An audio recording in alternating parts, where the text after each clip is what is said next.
Oh, really? So you left Qatar to Dubai because you wanted to be on the show? Yes. So how do you sift out the noise? Like, what is your advice to kids these days? Like, how do they stay away from the noise? I think I tell people don't call me when you're bored. Person you are. Yeah. Because we focus on studying other people Yeah. without studying ourselves. Or I just want to ask you one question. Okay. If you want to give one advice, or what is the biggest advice that you ever received? My dad. So my dad, he told me you can do anything for you. Hi guys, and welcome to another episode of our Success in Dubai show. Our goal on this show is to bring to you the people and the experiences that will help you to achieve your goal while living in Dubai. Today's guest is Shavonda Stephens. Shavonda, welcome to the show. Thank you so much for having me. Yeah, first of all, I want to say a big thank you for accepting to come to the show. It's a real pleasure. And I think you could be anywhere else in the world doing some other personal stuff, but you accepted to be on the show. So I just want to say thank you. And I'm really grateful. Listen, and I actually was somewhere else in the world. I was in Qatar, but I told them that I needed to come back early so that I could do your show. And then I have another engagement later today. So it was important for me to keep my commitment. Oh, really? So you Yes. you left Qatar Yes. to Dubai Yes. because you wanted to be on the show? Yes. I made a commitment and I was going to be here. So I told them I need to cut the trip short so that I can be back to do what I committed to do. Thank you so much. I'm really grateful. No worries. Yeah. First of all, before we get into the show, I always begin the show by asking the guest coming to the show a little bit of background about themselves. Okay. So those who are watching can have a clue like where you're coming from. And who was Shavonda, let's say, if I was to be with you in high school in those days, who was Shavonda in high school and how did you evolve to become the Shavonda we see today? Okay, so me in high school, I was very ambitious. Oh, really? And I think that a lot in that time when you're in high school, your friends play such an important part of your life. And so you're heavily influenced by them. And my friends were going to college. And so for me, that's what we did. We went to college. And so we all geared up to go to college. And so in high school, I was heavily influenced by my friends. Like I was smart, I got good grades. But because my friends were going to college, that's what we did. I went to college. But I saw that if I had been with a different friend group, it might have turned out differently. And so for me, just being ambitious and being a part of different clubs and just basically trying to like live out my full potential, even at such a young age. Like I don't know exactly where all the drive came from. I like to thank my parents for that. But there is something innately that has to be inside of you that makes you want to succeed, even when your environment is not always the best, not necessarily in your home, but just even within the high school, like the school that I attended, people would say things about it. I thought it was great because your teachers cared, you had friends, but it's so important that you inwardly know who you are to a certain extent. I mean, as a teenager, you don't truly know yourself. Like I wasn't Maya Angelou in high school. I'm, speaking poetry and all those things, but I did realize that it's important for me to have good influence. And actually, like the friend thing, it goes back to when I was in 7th grade. I remember praying to God and I said, God, give me the friends I need versus the friends I want. And so I think that played a key part in me having such a good influence with the group of friends that I had around me. So your friends influence you or you influence your friends? I think it's a reciprocating relationship. So if it's only one way, then it's problematic. But if it's reciprocal, that's when you have the best relationship. And I think you had that good relationship because you were a good friend as well. You have to be, in order for the person who has friends has to be friendly. And so in order for you to have friends, you have to be friendly to other people. So you were really friendly back then. I wouldn't say that I'm really I'm quite particular about who I call my friend. Okay. But if I'm going to have friends, I have to be friendly. Because if you're not, then people don't want to be around you. Or if you like gossip about people, or I was like, people don't want to be around you. And so it's like, yes, it's important for you to be authentic and uniquely yourself, but you also need to be mindful of the fact that we all have different backgrounds. We come from different places. Our experiences are not the same. And so you have to be accepting of people as well as, you want them to accept you. Yeah. Interesting. You said something really interesting. You said you cannot really know yourself when you're a teenager. And you also said that back then in high school, you were very ambitious. And I just want to know, has anything changed? Your ambitions back then versus who you are now, or your ambitions moving forward? Has there been any changes? Okay, so I think that I'm still ambitious. A lot of times you're focused on like getting to the next level. You're focused on getting to the next level, and a lot of times you miss the role in between. And so now what I believe is like, I was being ambitious because I was trying to get somewhere. Now I'm more focused on who I'm becoming, because the reward is great, but it's more about who you have to become in order to get it. And so just focusing and being in the journey of it all is what I believe is most beneficial. Wonderful. So since then, your journey since high school to now, what do you think about it? A roller coaster ride. So I was like, and that's life. That's just life. Anytime you talk to anyone, they will tell you that it's life. It literally is life. And so I majored in economics when I was in college. That was my major at the University of Florida. Go Gators. But what you have is a cyclical process. So it's like, what goes around comes around is what they say. And then you'll have those times when you're up, those times when you're down, and then you're up again and down again. And so it's a part of life. But the thing about it is like, what are you learning in the process? And so if you allow for your failures to dictate who you are or to define where you're going, then it's problematic. And we talked earlier about Nelson Mandela when he said that don't judge me based on my successes. Judge me on how many times I fell down but got back up. And so because I chose to get back up every single time, I can sit before you today. Well, and I think that's the really interesting thing about life, because life is what we make of it. Yeah. Like each time you fail, you can decide to stand up, or you can decide to just stay there.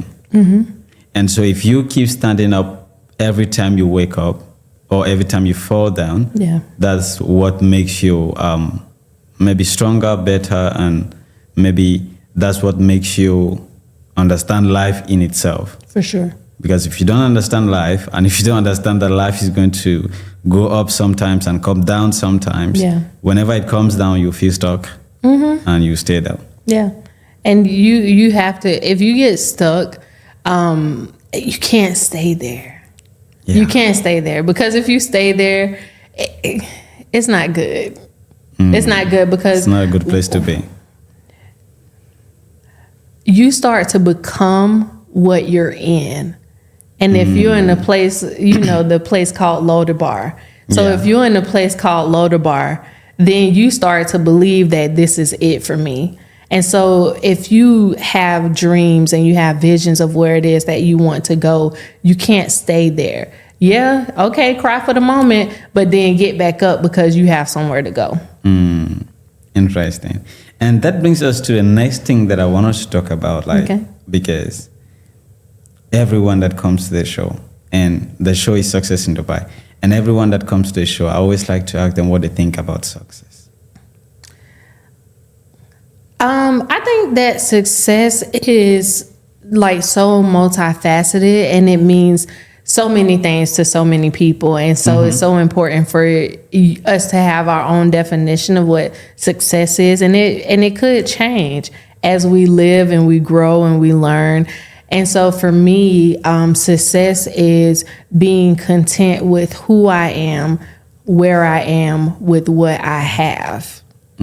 Because it's very easy to look at what other people have, but it's like, are you willing to do and to be that same thing in order to get what they have? And it's like, it's very important for you to run your own race, because I'm not in competition with the person that's next to me. I'm in competition with who I was a day ago or 5 years ago, or, and so when you think about success, it's like, am I content with who I am and who I'm becoming? And so for me, that's what success is. Am I able to do the things that I set out to do? It's really interesting what I get, like the various meaning I get about success from different people. I had one guy, the last guy that I had on the show, he said for him, success is building something that lives beyond himself. Like for him, he's really ambitious. Like his ambition is to leave a legacy.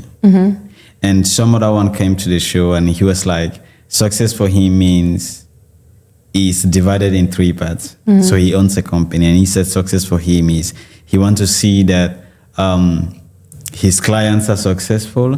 He wants to see that his team are happy, and he wants to see that his family are happy. So if those 3 parts are okay, he's successful. Yeah.